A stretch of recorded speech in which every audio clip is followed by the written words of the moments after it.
Olá, pessoas amadas. Eu preparei nessa semana não atividades para vocês fazerem, mas as correções. Nós tínhamos combinado na última aula que nesta aula agora nós íamos fazer as correções, certo, gente? Na última aula eu passei a atividade do conto Se Eu Fosse Sherlock Holmes. E hoje nós vamos fazer as correções. Pronto.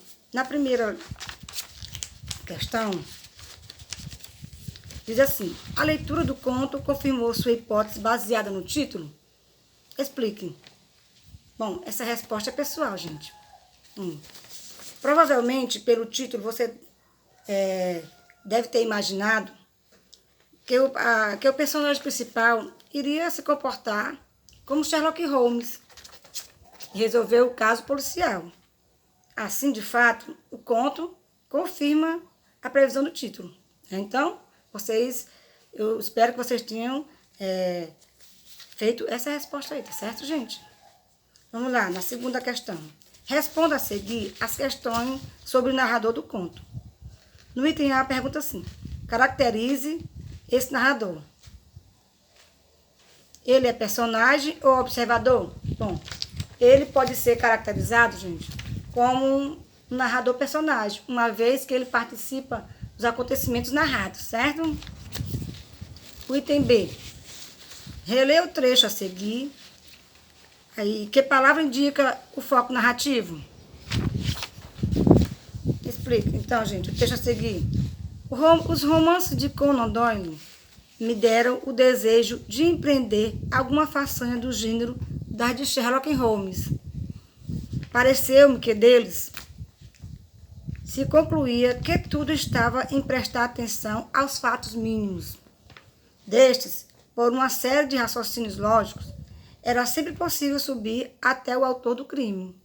Então, que palavra indica o foco narrativo? A palavra que indica o foco narrativo é o pronome me, pois esse pronome se refere à primeira pessoa do singular. Certo, gente? Então, vamos ao item C. Qual é a principal característica da personalidade do narrador?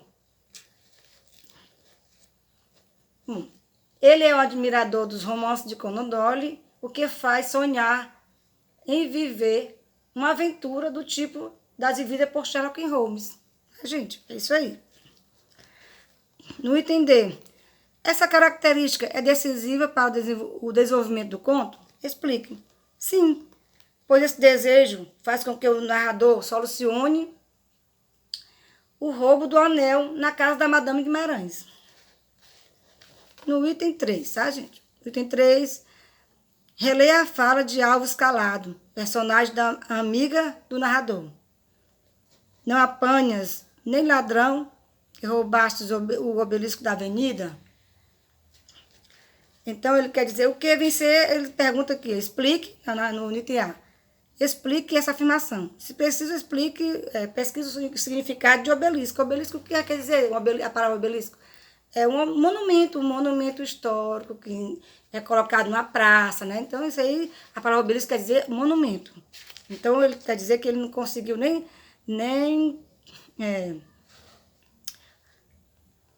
não apanha nem o ladrão que roubou o obelisco, né? Quanto mais desvendar o mistério do roubo do anel.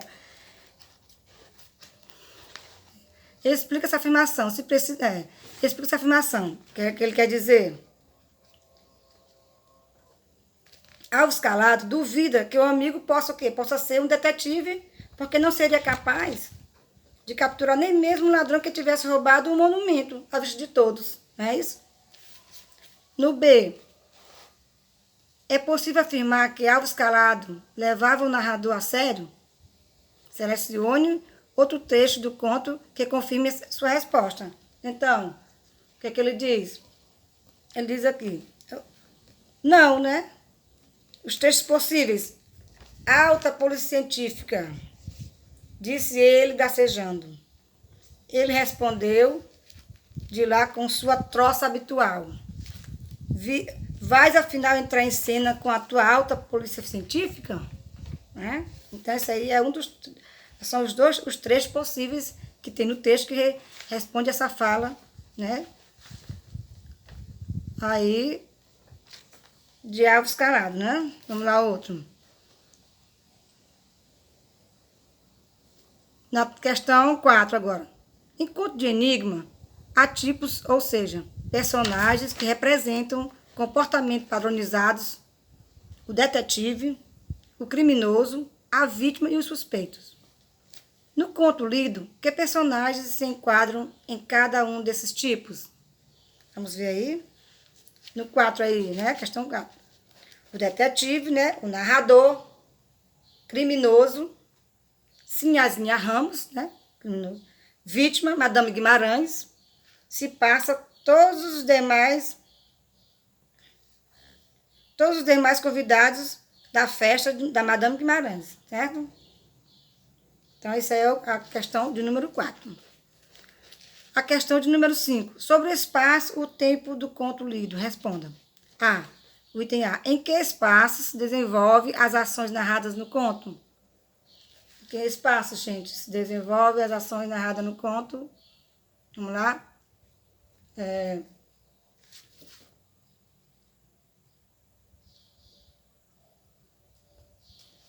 No início, é provável que seja na pensão onde mora o amigo, né? Depois, se passa na casa da Madame Guimarães, né? Isso aí é o item A, certo?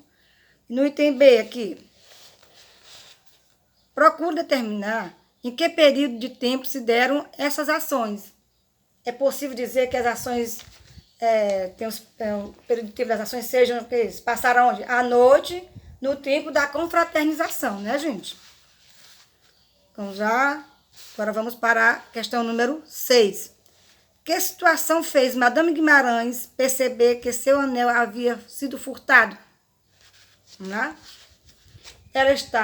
Ela teve que, o quê, gente? Ela teve que ir buscar um chapéu de uma convidada no quarto onde estava guardado o anel e percebeu que ele havia sumido, né? Que havia sido roubado, né? Sumido o anel.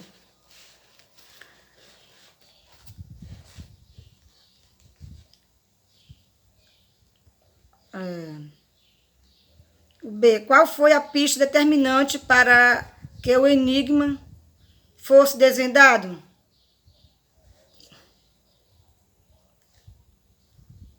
Não. Voltando aqui à questão 7, né? Sobre a situação do roubo do anel, responda as questões. Que medidas foram tomadas para descobrir quem havia furtado o anel? Que medidas, gente, que foram tomadas? O narrador, né? O narrador proibiu que qualquer outra pessoa, além dele, entrasse no quarto, de modo que pudesse observar a cena do crime sem interferência. Em seguida, ele interrogou os suspeitos. Isso aí é o item A. O item B. Qual foi a pista? Qual foi a pista determinante para que o enigma fosse desvendado?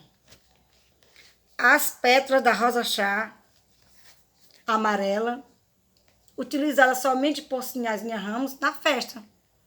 Não é, gente? Então, essa aí foi a pista para desvendar o enigma, tá certo? O item C. Que atitude do narrador dá uma pista de que o criminoso é uma mulher? Ao solicitar que apenas mulheres converse com ele no gabinete, né? Que apenas mulher converse com ele no gabinete, ele deixa uma pista de que o criminoso é uma mulher, certo?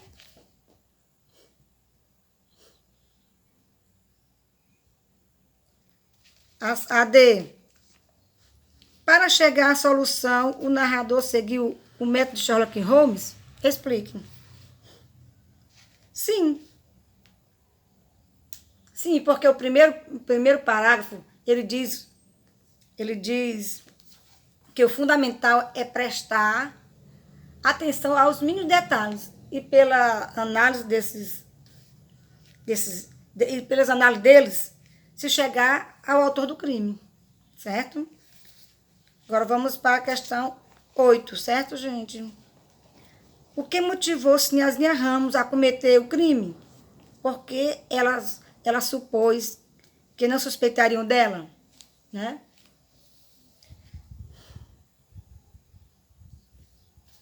Ao ver o anel na mesinha da cabeceira, ela se aproveitou do de estar sozinha no quarto e roubou, lembrando-se de que poderia vendê-lo na Europa.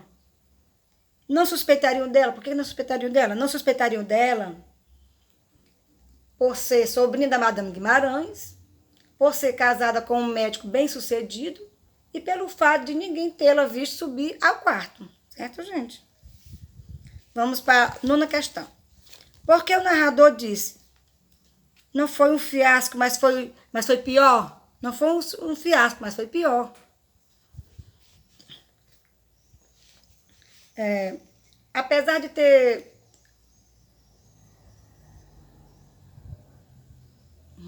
Aqui.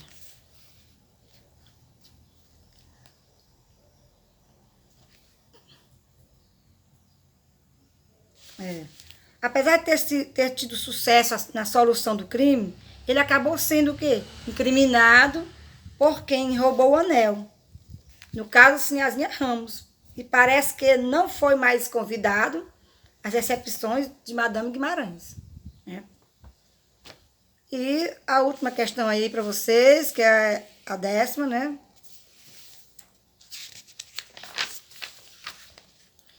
Observe ao lado a capa do livro em que o conto foi publicado. Que relação pode ser estabelecida entre o título da obra e a ilustração da capa? Bem, a relação, gente, a capa mostra o quê? Mostra uma representação clássica do detetive, baseada sobretudo na personagem de Sherlock Holmes. As feições angulosas, o tipo de vestimento, o chapéu, o cachimbo. Daí sua relação com o título do volume de contos. Volume de contos. Bom, gente, por hoje é só. Espero que vocês tenham feito as respostas de acordo com o que eu respondi para vocês. Quem acha que não está batendo, procurem corrigir de acordo com o que eu falei, porque são as que mais aproximam do texto, certo? Da resposta do texto. Ok, gente? E na próxima, como não vai ter atividade para casa, para vocês fazerem atividades, vocês vão ler a página 18 e a página 19, vão estudar um pouco sobre isso aí, que vai ser o nosso assunto da próxima aula. Sujeito e índice de indeterminação do sujeito. Ok? Então, bom estudo para vocês e até a próxima, tá? Tchau!